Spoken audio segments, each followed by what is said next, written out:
Before the world trembled, before rivers turned black with ink and red with blood, before Baghdad became a silent necropolis, a wind rose in the east.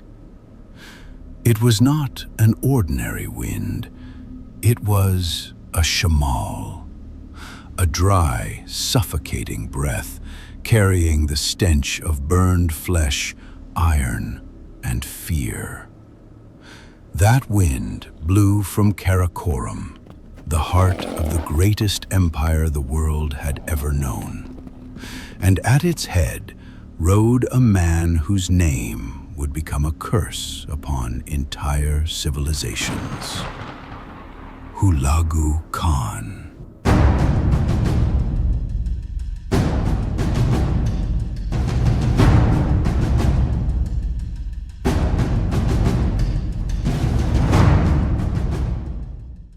He was the grandson of Genghis Khan, raised in a cult of conquest, fed on stories of cities that fell before they could defend themselves, and peoples who vanished without a trace.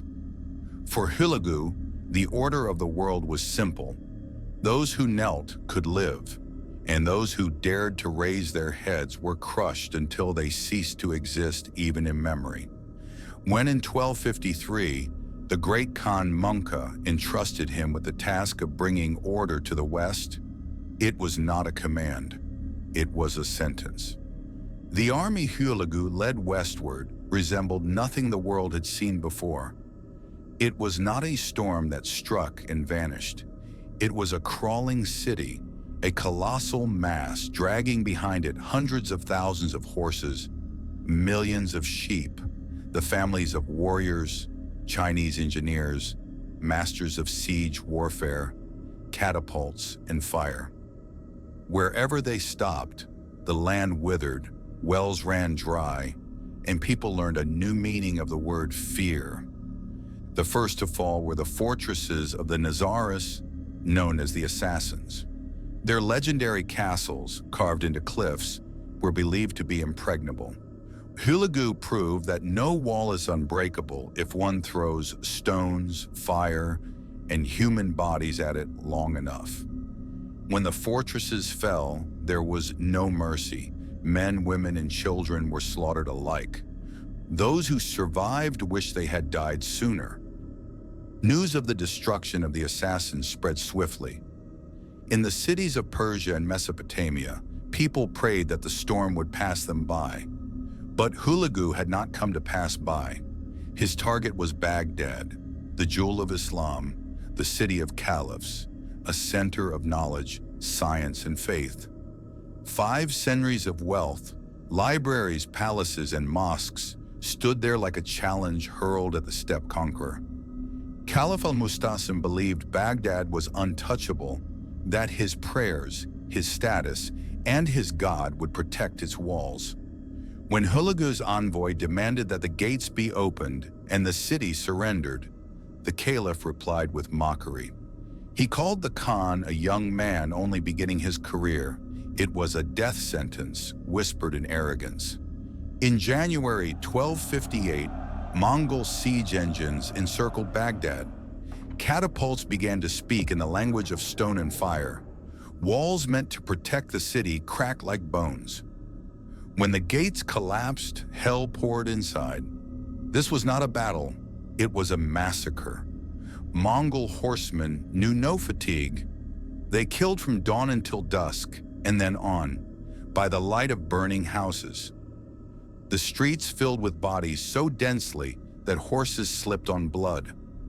Libraries that held the knowledge of entire ages were plundered, their books thrown into the Tigris. It was said the river turned black with ink and red with blood. For days, nothing could be heard but screams, weeping, and the roar of flames. The caliph, trembling and humiliated, tried to ransom himself. He opened treasuries amassed over half a millennium. Gold, jewels, silks, even 700 women from his court were offered to Hülegü in the hope of mercy. Mercy was a word the Mongols did not know. The caliph was wrapped in a carpet and trampled by horses so that his royal blood would not touch the earth, for even the earth was deemed unworthy of his body. Baghdad ceased to exist as a city. It became a graveyard. Those who survived wandered through the ruins like shadows. Temples were handed over to Christians, and Hülegü was praised by them as a divine avenger. In Europe, his name sounded like an echo of hope for the destruction of Islam. For the Muslim world, it was the sound of the end. Hülegü did not stop. His army marched on carrying the same message: submission or annihilation. Cities that resisted were made examples of. In Mayafarakin, the ruler was tortured before his people. Pieces of his flesh were torn away and forced into his mouth until he died in convulsions. It was a warning written in pain. When the Khan sent an ultimatum to the Mamluks of Egypt, he asked whether they preferred to surrender or be exterminated. This was the diplomacy of empire. The answer mattered only symbolically. The Mongol machine of destruction rarely turned back. This time, however, fate mocked the butcher. In the east, a civil war over the throne erupted. The death of the great Khan halted the march. Just as Europe had once been saved by the death of Ugaday, the Islamic world now escaped total annihilation through a sudden twist of fate. Hülegü turned back, leaving behind scorched earth, broken civilizations, and a question that still haunts historians today. What if he had not turned back? Hülegü Khan was neither demon nor god. He was a man who turned terror into a tool and fear into a language of power.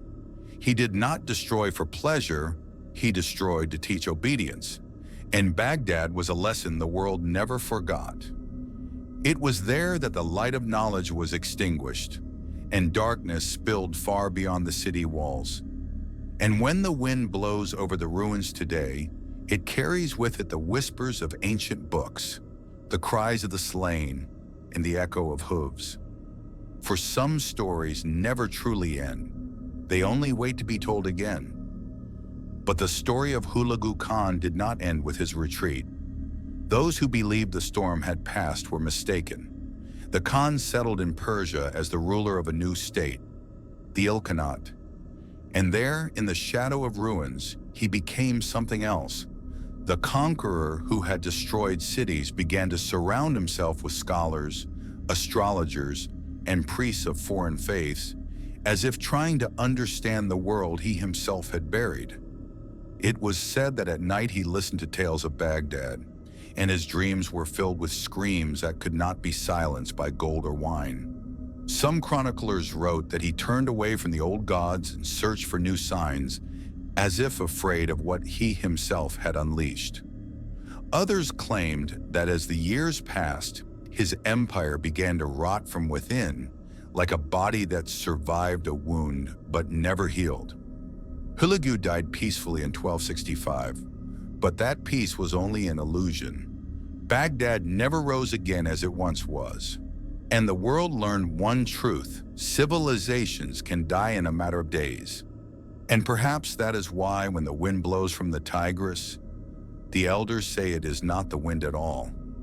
It is the echo of hooves, and sometimes the echo of laughter. Subscribe to Dark Age Tales, where history never sleeps and never dies.